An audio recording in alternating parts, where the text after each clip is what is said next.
नमस्कार। मैं हूं संजय शर्मा और आप देख रहे हैं 4PM न्यूज़ नेटवर्क। तो दोस्तों, पिछले हफ्ते इस देश का सबसे जरूरी काम पूरा हुआ। पिछले 6 महीने से ये काम चल रहा था। अरे नहीं नहीं, देश के बच्चे आज भी कुपोषित ही हैं, इसलिए आप ये मत सोचिए कि उनका काम चल रहा था। युवा बेरोजगार ही चल रहे हैं, बुजुर्गों के लिए बीमारी ज्यादा और अस्पताल अभी भी कम है। तो क्या सरकार द्वारा पेपर लीक की समस्या सुलझा ली गई? नहीं, अभी लाखों विद्यार्थियों का भविष्य उस पर और बस आस लगाए बैठा है कि काश ये समस्या सुलझ जाए। तो फिर पिछले हफ्ते का कौन सा जरूरी काम पूरा हो, ये आपके दिमाग में आएगा। यूक्रेन और रूस की वॉर को रुकवाने के बाद मोदी जी बहुत थक गए थे, लेकिन फिर भी मोदी जी ने गरीब लड़के लड़के की शादी के लिए वक्त निकाला।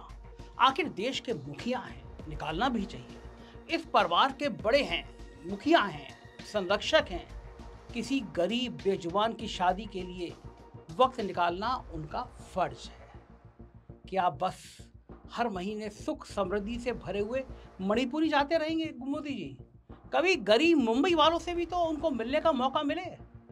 इससे पहले कि हरिशंकर परसाई सरीखे मेरे व्यंग को आप सच समझ बैठे, सीधे सीधे खबर पर आते हैं।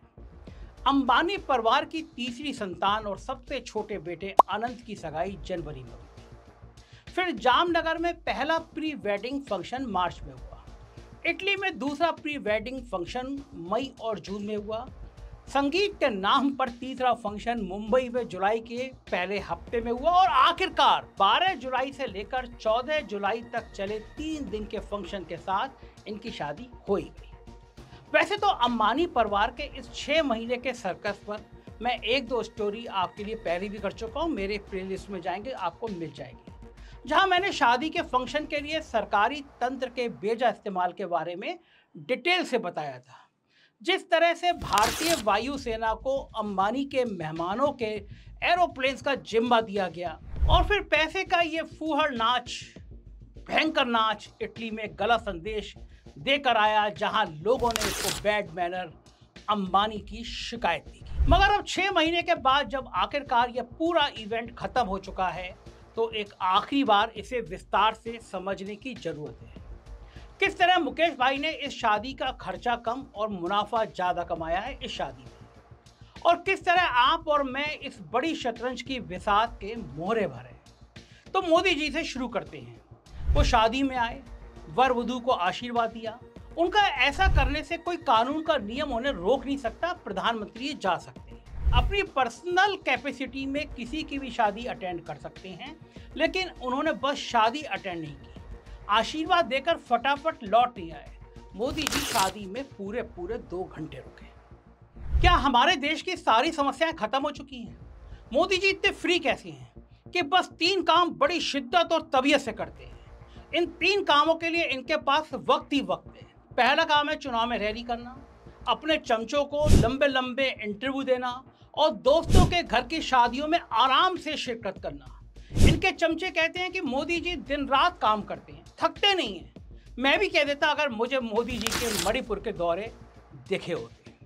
बिहार में रोज टूट रहे पुलों का मुआयना करते हुए मोदी जी दिखते हैं। बारिश से चारों तरफ हो रहे जल भराव और तबाही पर कोई मीटिंग ली होती, मगर जहां देश की आम जनता दुखी और पस्त है, वहां कहीं पर भी मोदी जी दिखाई नहीं दे रहे। मेरा मानना है कि व्यक्ति नरेंद्र मोदी किसी की शादी में 2 क्या 10 घंटे 10 दिन भी रुक सकते हैं, लेकिन प्रधानमंत्री नरेंद्र मोदी के पास इतनी फुर्सत, ये चिंता का विषय है। अब मुकेश भाई और उनके बेटे की शादी पर वापस आते हैं। सबसे पहले तो देश के प्रधानमंत्री को इतनी देर रुकवाकर मुकेश अंबानी ने संदेश दे ही दिया, उनसे ताकतवर इस देश में कोई नहीं है। मगर ये तो हम सबको 10 सालों से पता है, जब से मोदी सरकार देश चला रही है। तो मुकेश भाई ने सिर्फ ताकत दिखाने के लिए तो बेटे की शादी को 6 महीने नहीं खींचा। वजह इससे बड़ी है। एक बिजनेस को बड़ा होने के लिए सिर्फ पैसे की ताकत नहीं चाहिए, एक ब्रांड चाहिए। दुनिया का हर छोटा बड़ा आदमी उस बिजनेस के बारे में जाने, उसके मालिक के बारे में जाने, तभी तो आम आदमियों के बीच वो बिजनेस बिकेगा और अपने जैसी बड़ी कंपनी के बीच बड़ी डीलिंग करने में हाथ ऊपर होगा। अंबानी तेल से लेकर फोन तक सब बेच रहे हैं, लेकिन अब ये एंटरटेनमेंट की दुनिया में सिक्का चलाना चाहते हैं। हमारे देश में 2 चीजें सबसे ज्यादा मनोरंजन करती हैं, क्रिकेट और फिल्में। क्रिकेट में मुंबई इंडियंस की टीम को बहुत पहले अंबानी जी खरीद चुके हैं। फिल्मों के लिए जियो सिनेमा चला रखा है। नेटवर्क 18 नाम के इनके न्यूज चैनल पर दिन भर हिंदू मुसलमान के झगड़े लगाने वाली खबरें चलती हैं। खबरें कम, कहानियां ज़्यादा दिखाई जाती हैं। मगर मोटा भाई इससे खुश नहीं थे। फरवरी में डिज्नी नेटवर्क के डील करके एक बड़ा काम कर डाला। अब डिज्नी और रिलायंस मिलकर देश में 120 चैनल चलाएंगे। डिज्नी की सारी फिल्में रिलायंस इंडिया में ही दिखाएगा। इस जॉइंट वेंचर में रिलायंस लगभग 65% और डिज्नी 35% का मालिक है। ये दोनों मिलकर देश में नेटफ्लिक्स और प्राइम वीडियो जैसे चैनल को हराना चाहते हैं और हो सकता है कर भी दें। लेकिन अब मुकेश भाई के लिए एक और सवाल था। डिज्नी नेटवर्क को तो पूरा पश्चिम समाज जानता है, अमेरिका से लेकर इंग्लैंड तक, मगर अंबानी को तो अभी गोरे लोग बहुत अच्छी तरह से जानते नहीं हैं। तो इसके लिए क्या किया जाए?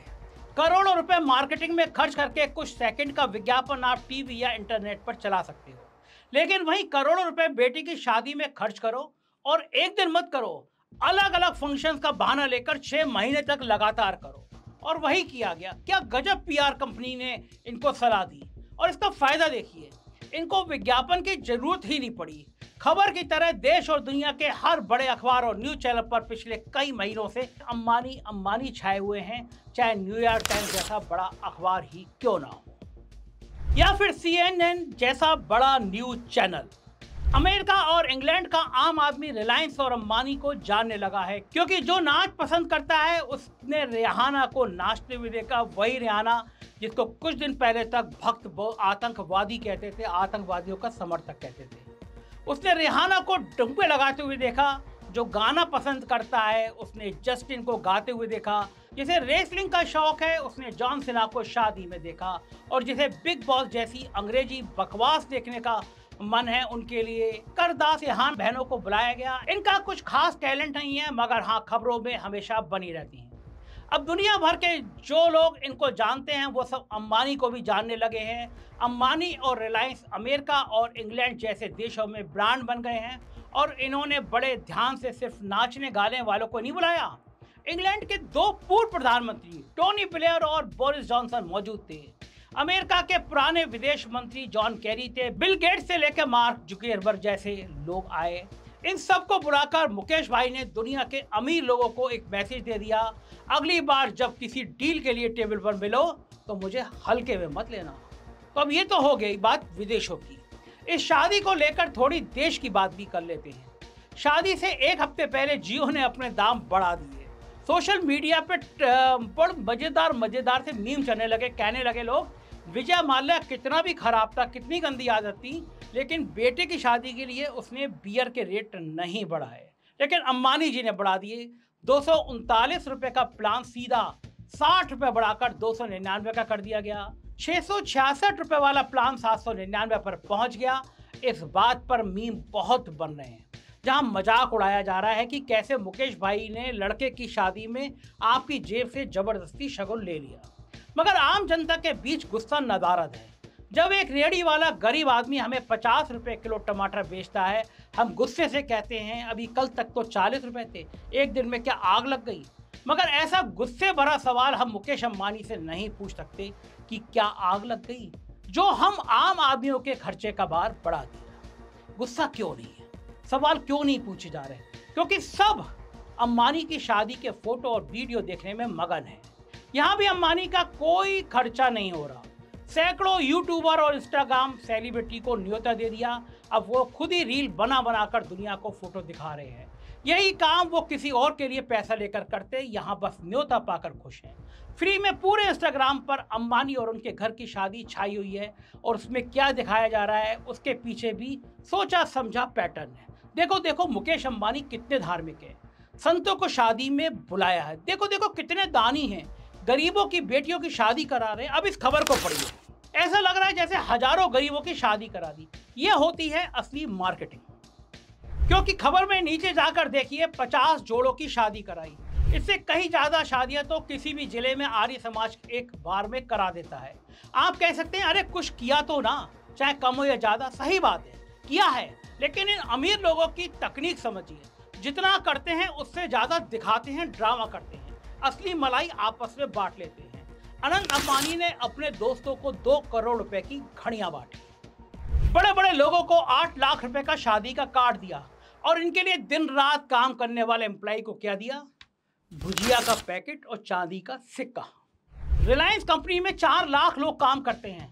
अगर सबको 1 लाख रुपए देते तो 4,000 करोड़ रुपए खर्च होते, जो इनके इटली के क्रूज के खर्चे के आधे के बराबर होता।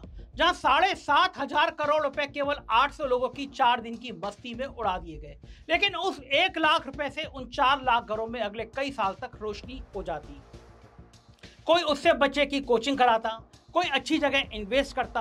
अगर ऐसा कुछ हुआ होता तो मैं भी आज कहता कि अंबानी जी दानी हैं, मगर ये सेब भुजिया बांटकर दानवीर कण बनना चाहते हैं, कण बन के दिखाना चाहते हैं।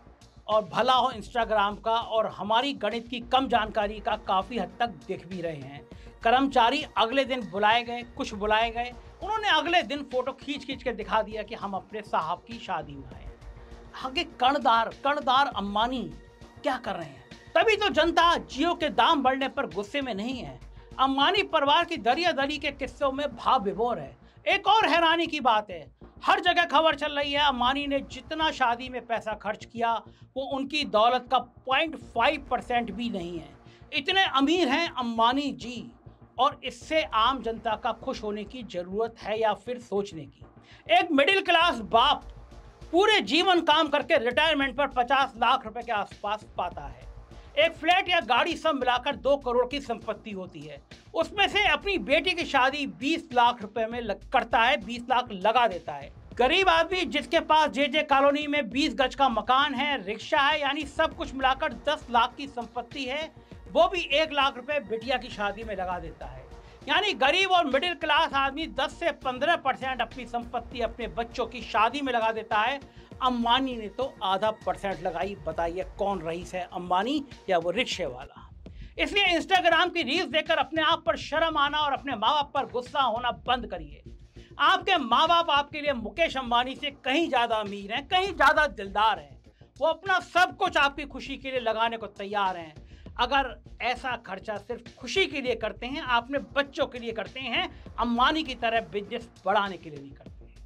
हमारे घरों की शादियों में भले ही 2000 तरह के खाने ना हो, केवल 20 तरह के हों, 10,000 मेहमान ना हो, 1000 हो, मगर हमारे सारे मेहमान हमारे लिए बराबर होते हैं, चाहे कोई अमीर फूफा हो या गरीब मामा हो। अलग अलग रंग के बैंड हाथ में पहनकर मेहमानों को नहीं बुलाया जाता, जैसा अंबानी की शादी में था। पिंक बैंड है हाथ पर तो आप वीआईपी हैं, फेरों में आगे बैठ सकते हैं। नीला बैंड है तो बस पार्टी में नाचना गाना खाना पीना कर सकते हैं। अगले दिन रेड बैंड भी था।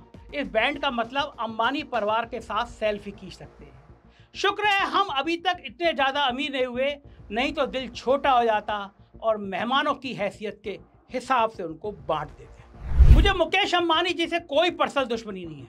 मैं तो आपकी तरह एक आम आदमी हूँ। मुकेश अंबानी मुझे जानते भी नहीं होंगे। चैनल हो सकता है उनके भाई लोगों ने, उनके बंधुओं ने, उनके स्टाफ ने उन तक पहुँचा दिया हो। उनके बारे में जो खबरें होती हैं उनकी PR कंपनी तुरंत पहुँचा देती है। मैं बस इनके घर की शादी का गणित आपको समझा रहा हूँ और गरीब रिक्शे वाले की घर के शादी का गणित आपको समझा रहा हूँ, ताकि आप उदास ना हो कि हाँ ये इतने अमीर हैं और हम नहीं हैं। आप ज़्यादा अमीर हैं, क्योंकि सबसे पहली बात, इन्होंने जितना लगाया उससे ज़्यादा कमाया। दूसरी बात, जितना लगाया उससे ज़्यादा दिखाया। और तीसरी बात कि हम लोगों को पूछा, ना हमको बुलाया। हाँ, जियो के दाम बढ़ाकर अपना खर्चा हमसे ज़रूर पूरा कराया। इनके अपने छोटे भाई अनिल अंबानी की पर अप्रैल महीने में 3,300 करोड़ बकाया था। उनकी कंपनी पे इतना बकाया था। मुकेश भाई एक फंक्शन कम करके छोटे भाई का पूरा कर्जा उतरवा सकते थे। मैं मुकेश अंबानी की जगह होता, मेरा भाई इतना गरीब होता, तो यकीन मानिए मैं उसका पूरा 3,500 करोड़ से भी के कम का कर्जा निपटा देता। मगर ये अमीरों की दुनिया का अलग ही दस्तूर है। यहाँ फैशन है, रोशनी की चकाचौंध है, नाच गाना है, मगर ना खुल के रोना है और ना दिल से मुस्कुराना है। वो हमारी गरीब दुनिया में बहुत है। हम दिल से मिलते हैं, दिल से जुड़ते हैं, और इसलिए हम सबसे सच्चे अमीर हैं। खुद को इन बड़े लोगों से छोटा समझना छोड़ दीजिए। संविधान की ताकत से अपने हक के लिए हमेशा लड़िए और ताकतवर की आंखों में आंखें डालकर मेरे साथ सवाल पूछते रहिए। इंतज़ार रहेगा कि आपको कैसा लगा वीडियो, बताइएगा ज़रूर।